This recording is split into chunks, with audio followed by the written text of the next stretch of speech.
Hey y'all. Hope everybody having a good day. I know it's raining in Georgia. I hope everybody doing okay.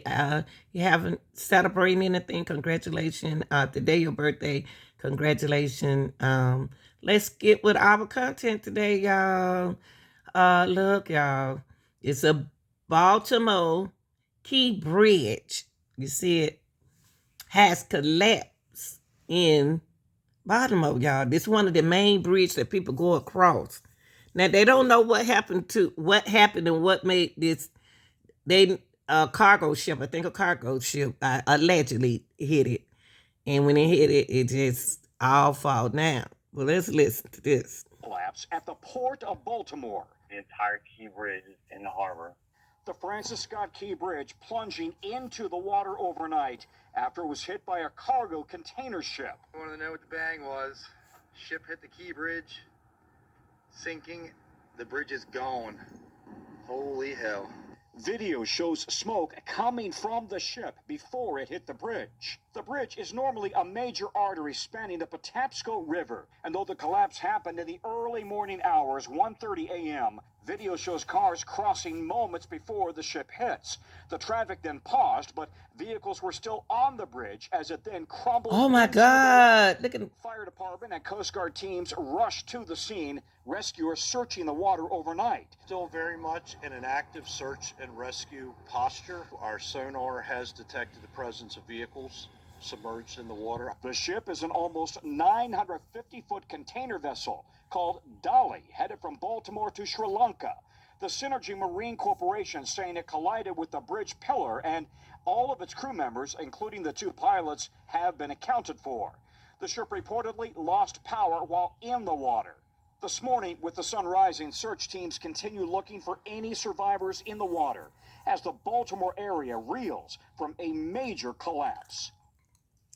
Tom, we know that there were vehicles and 5 degrees in the water, 32 degrees outside right now where we are. We checked with the University of Minnesota Duluth, and they're saying at about 7 minutes, if you're in the water, you start to have exhaustion, and then you may have, if you're lucky, if you've got a flotation device, if you've got the right gear, you might be able to survive for an hour. So we are now several hours, almost 6 hours into this episode. Survivability is really potentially very, very challenging. But overhead, helicopters continue to search the water for any signs of survivors. And this is an all-hands-on-deck effort in terms of Baltimore and Maryland state authorities and surrounding counties all sending resources into this area, trying to find anybody who might be in the water. Let's talk, Tom, if we could, about this vessel.